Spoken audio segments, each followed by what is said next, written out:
Hello दोस्तों, आप सभी को ग्रो गुरुकुल में स्वागत करते हैं। आज हम लोग पढ़ेंगे जीडीपी के बारे में कि जीडीपी क्या होता है, राष्ट्रीय आय है क्या। आज उसके बारे में हम लोग पढ़ेंगे। सबसे पहले जानेंगे कि जीडीपी का फुल फॉर्म होता है क्या। जीडीपी पढ़ने का जरूरत क्यों है। किसी देश की राष्ट्रीय आय या जीडीपी के माध्यम से आर्थिक स्थिति को पता लगाया जाता है। कोई कंट्री कितना पावरफुल है, कितना शक्तिशाली है, तो जीडीपी से ही पता लगाया जाता है। आर्थिक स्थिति किसी देश का जितना अधिक होगा वो उतना पावरफुल होगा। तो आज हम लोग समझते हैं कि जीडीपी है क्या। बोला जाता है कि जीडीपी का फुल फॉर्म होता है gross domestic product. Gross domestic product, जिसको हिंदी में बोलते हैं सकल घरेलू उत्पाद। सकल घरेलू उत्पाद है क्या। बोला जाता है किसी वित्तीय वर्ष में संपूर्ण वस्तु या सेवाओं का मौद्रिक अंतिम मूल्य होता है। हम आपसे पूछे कि बताइए कि मौद्रिक अंतिम मूल्य है क्या, तो हम लोग जानेंगे कि अंतिम मौद्रिक मूल्य है क्या। बोला जाता है कि किसी देश में जो भी प्रोडक्ट बनता है, मान लेते हैं कपड़ा बनाने की बात बोलते हैं, किसान ने कपास को उपजाया। हम लोग अंतिम मौद्रिक मूल्य के बारे में जान रहे हैं। तो मान लेते हैं कपास किसान ने उपजाया, किसान ने बेच दिया 1000 रुपया में। कौन लेगा। धागा बनाने वाला कंपनी लेगी। 1000 रुपया में बेच दिया, अब धागा बनाया कंपनी, और धागा बनाने वाले कंपनी कपड़ा बनाने वाले कंपनी के साथ बेच दिया। ये बेच दिया मान लेते हैं 2000 में। बात समझे। अब जो कपड़ा बनाने वाले कंपनी धागा लिया, वो धागा से कपड़ा बना लिया, कपड़ा बना लिया।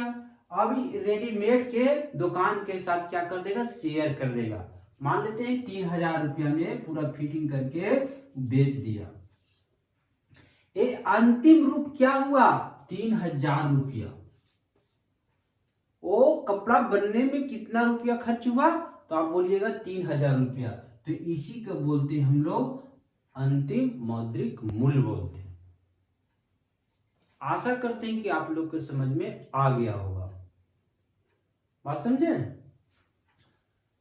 तो इसी को हम लोग क्या बोलते हैं, सकल घरेलू उत्पाद। आपसे डिफिनेशन पूछा जाएगा तो बता दीजिएगा ना कि एक वित्तीय वर्ष में संपूर्ण वस्तु या सेवाओं का अंतिम मौद्रिक मूल्य को क्या बोलते हैं हम लोग, जीडीपी बोलते हैं। क्या बोलते हैं, जीडीपी बोलते हैं। अब जीडीपी हम लोग बोलते हैं, बताइए कि इसमें क्या क्या सम्मिलित किया जाता है, तो जानते हैं।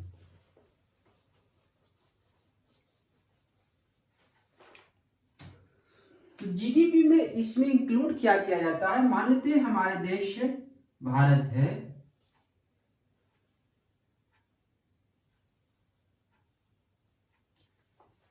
भारत में कई कंपनी, विदेश का भी इसमें इंक्लूड है। मान लेते हैं कंपनी ढेर सा अमेरिका का, फ्रांस का इसमें हमारे देश में है। ये भी क्या कर रहा है, उत्पादन कर रहा है कि नहीं कर रहा है। और हमारे देश के भी कंपनी इसमें कुछ है, ये भी उत्पाद कर रहा है ना। साथ साथ यहाँ विदेश के लोग भी आए हैं कमाने के लिए। आए हैं कि नहीं आए हैं? विदेश के साथ साथ यहाँ के लोग भी कमा रहे हैं। तो जान लीजिए कि देश और विदेश की लोग यदि देश के अंदर जितना पैसा कमाएगा सब जीडीपी में इंक्लूड होगा, शामिल होगा। किसमें होगा? जीडीपी में होगा। इसमें बाहर के बताइए, बाहर के लोग भी इसमें आया कि नहीं आया? देश विदेश के लोग यहाँ कमा रहा है कि नहीं कमा रहा है? सब किसमें इंक्लूड होगा? तो जीडीपी में होगा। तो आपसे प्रश्न पूछेगा, बताइए देश विदेश की कंपनी जो इसमें भारत में उत्पाद कर रहा है क्या जीडीपी में इंक्लूड होगा? बोलिएगा यस। बात समझे? बोला जाता है कि देश के अंदर जो भी प्रोडक्ट बनाया जा रहा है वो जीडीपी में इंक्लूड होगा। किसमें होगा? जीडीपी में शामिल होगा। आशा करते हैं कि इतना आप लोग को समझ में आ गया होगा। अब इसमें आता है कि बताइए कि शुद्ध घरेलू उत्पाद क्या होता है? एनडीपी। यहाँ पर आप लोग सोच रहे होंगे कि एमपी क्या है? तो मार्केट प्राइस। क्या है? Market price. तो इसमें क्या बोला था एनडीपी में? इसमें जीडीपी के साथ साथ मूल्यह्रास को घटाया जाता है। अब इसमें प्रश्न उठा, बताइए कि मूल्यह्रास है क्या? मूल्यह्रास के तात्पर्य हुआ कि आप जब प्रोडक्ट बना रहे थे तो उसमें कई तरह का मशीन यूज हुआ, औजार यूज हुआ, तो बताइए उसका मूल्य में गिरावट आया कि नहीं? टूटा फूटा कि नहीं? तो बताइए कि उसको हम बताइए कि उसमें शामिल करेंगे? नहीं करेंगे। तो उसी को हम लोग क्या कहते हैं? मूल्यह्रास। तो मूल्यह्रास को मान लेते हैं जीडीपी में घटा देंगे तो क्या बन जाएगा? एनडीपी। क्या बन जाएगा? एनडीपी। एन के मतलब नेट हुआ, डी के मतलब डोमेस्टिक हुआ, पी के मतलब हुआ प्रोडक्ट हुआ, तो एनडीपी। आशा करते हैं कि आप लोग को समझ में आ गया होगा। समझे?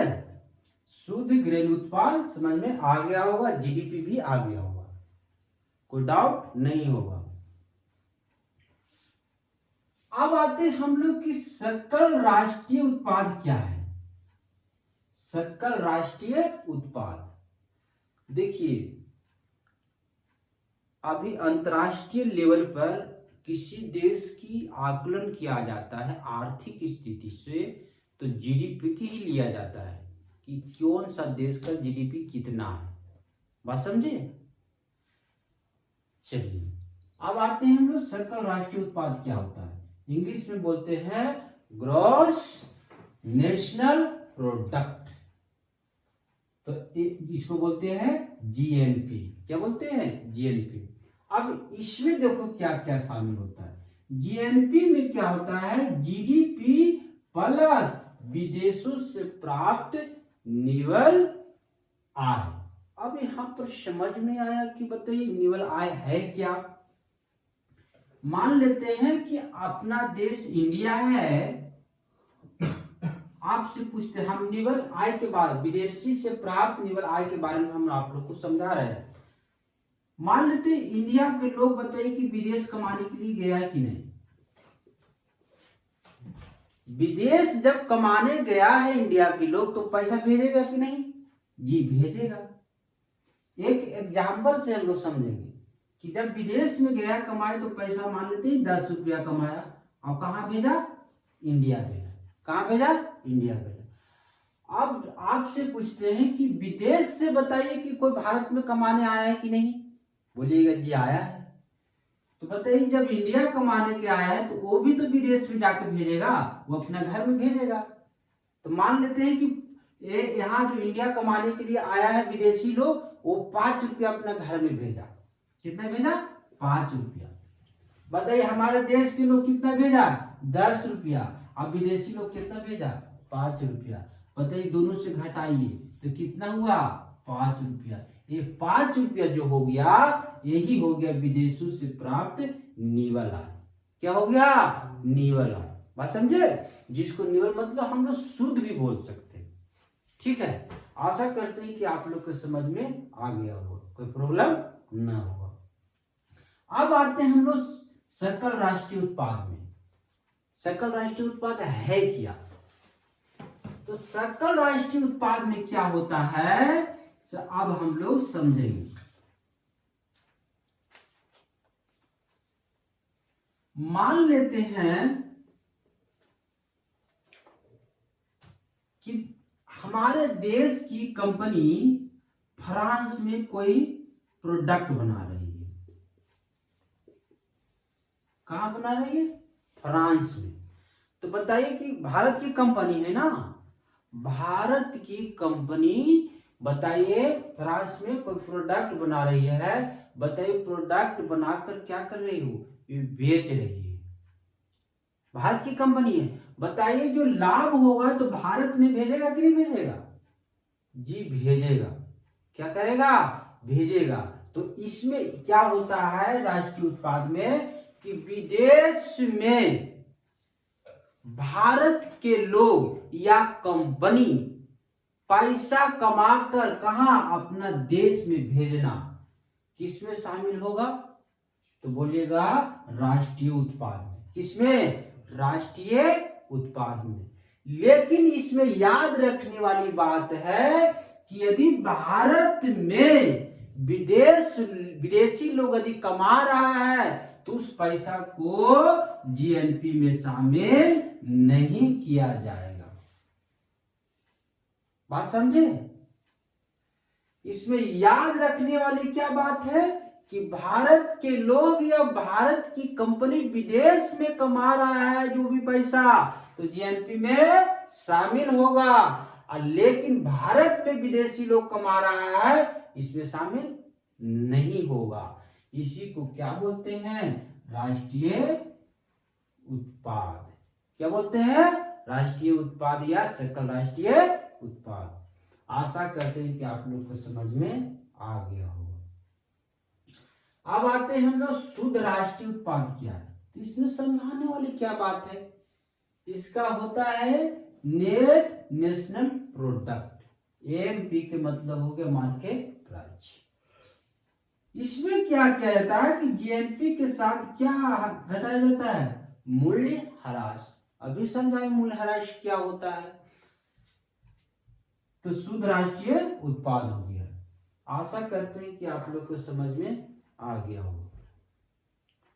अब आते हैं हम लोग कि प्रति व्यक्ति आय क्या होता है। प्रति व्यक्ति आय होता है क्या? किसी देश को डेवलप यदि देखना चाहते हैं तो प्रति व्यक्ति आय बढ़ाना बहुत जरूरी होता है। जब तक प्रति व्यक्ति आय नहीं बढ़ेगा तो किसी उस कंट्री का लोग डेवलप कैसे कर पाएगा? अपने जीवन स्तर की गुणवत्ता को कैसे बढ़ा पाएगा? समझे? तो इसमें याद रखने वाली बात है कि राष्ट्रीय आय और जितना कुल जनसंख्या होता है उससे डिवाइड कर दिया जाता है तो प्रति व्यक्ति आय निकल जाता है। मान लेते हैं कि हमारे देश का 10,000 राष्ट्रीय आय है। कितना? 10,000 राष्ट्रीय मान के हम चल रहे हैं। ठीक है। मान लेते हैं कि हमारे देश में 500 लोग हैं। कितना लोग हैं? 500 लोग। अब इसको हम लोग काट देंगे। कितना हो गया? तो आप बोलिएगा 20। कितना प्रति व्यक्ति आय हो गया? 20 रुपया। एक आदमी कितना कमा रहा है? 20 रुपया। ये अपना घर के भी निकाल सकते हैं प्रति व्यक्ति आय। मान लेते हैं घर में आ रहा है पैसा, मान लेते हैं 30,000 रुपया आपका घर में आ रहा है। ठीक है। अब कितना परिवार आपका परिवार है? तो मान लेते हैं 10 परिवार है। 10 परिवार है तो बताइए कि एक परिवार बताइए कि कितना पैसा कमा रहा है? तो बोलिए क्या? 3,000 रुपये। कितना? 3,000। तो प्रति व्यक्ति आय कितना हो गया? 3,000। तो आशा करते हैं कि प्रति व्यक्ति आय आप लोग को समझ में आ गया। राष्ट्रीय आय के साथ क्या डिवाइड देंगे? कुल जनसंख्या। कुल जनसंख्या से यदि हम लोग भाग दे देंगे, डिवाइड दे देंगे तो प्रति व्यक्ति आय निकल जाएगा। अब आते हैं प्रति व्यक्ति सकल घरेलू उत्पाद। सकल घरेलू उत्पाद का मतलब समझ गए होंगे आप लोग, जिसको जीडीपी बोलते हैं। ठीक है। तो प्रति व्यक्ति जीडीपी क्या होता है? प्रति व्यक्ति जीडीपी क्या होता है कि सकल घरेलू उत्पाद जितना है जीडीपी उससे भाग दिया जाता है कुल जनसंख्या के साथ। कुल जनसंख्या के साथ आप डिवाइड दीजिएगा तो क्या हो जाएगा, आपका प्रति व्यक्ति जीडीपी निकल जाएगा। यदि प्रति व्यक्ति जीडीपी यदि बढ़ता है तो समझिए कि वो डेवलप कर रहा है देश। यदि कोई देश का जनसंख्या सिर्फ बढ़ रहा है तो समझिए वो विकसित नहीं कर रहा है। समझे बात, समझे? तो हमेशा याद रखिए प्रति व्यक्ति सकल घरेलू उत्पाद बढ़ना जरूरी होता है। हमारे बिहार में प्रति व्यक्ति आय बस यहाँ क्या है 66,888 रुपया। इसमें याद रखने वाली बात है कि हमारे बिहार के लोग एक आदमी सिर्फ 5,500 रुपया कमाता है। आपसे पूछते हैं 5,500 रुपया एक व्यक्ति कमाएगा एक महीना, ये साल भर के बता रहे हैं, ये 66,000 क्या है साल भर का है, तो एक महीना 5,500 से अधिक होगा थोड़ा सा। बताइए कि जीवन यापन 5,500 रुपये में हो जाएगा? नहीं हो पाएगा। तो ये भारत में सबसे कम प्रति व्यक्ति आय किस राज्य में है, तो बिहार में। समझे? आप इसी से अनुमान लगा सकते हैं। तो प्रति व्यक्ति सकल घरेलू उत्पाद कितना है बिहार में, तो 66,888 रुपया। और हमारे देश, पूरे देश की बात करें तो 1,84,205। समझे? प्रति व्यक्ति सकल घरेलू उत्पाद, इसको हम लोग प्रति व्यक्ति आय भी बोल सकते हैं। अब हम लोग जानेंगे कि राष्ट्रीय आय को मापने के लिए क्या क्या विधि है। यहाँ से प्रश्न उठता है, ये आप लोग समझ गए ना, इस सबको भूलिएगा नहीं। तो इसमें मापने का 3 विधि होता है। कितनी विधि? 3 विधि। एक उत्पादन विधि होता है, एक आय विधि होता है, एक व्यय विधि होता है। मान लेते किसी देश की कोई कंपनी या कोई लोग, वहां के लोग कितना उत्पादन किया है उससे अनुमान लगाया जाता है, तो उससे राष्ट्रीय आय निकलता है। और उसके आय से भी राष्ट्रीय आय का अनुमान लगाया जाता है। और साथ साथ व्यय कितना खर्च करता है उससे भी अनुमान लगाकर राष्ट्रीय आय को मापा जा सकता है।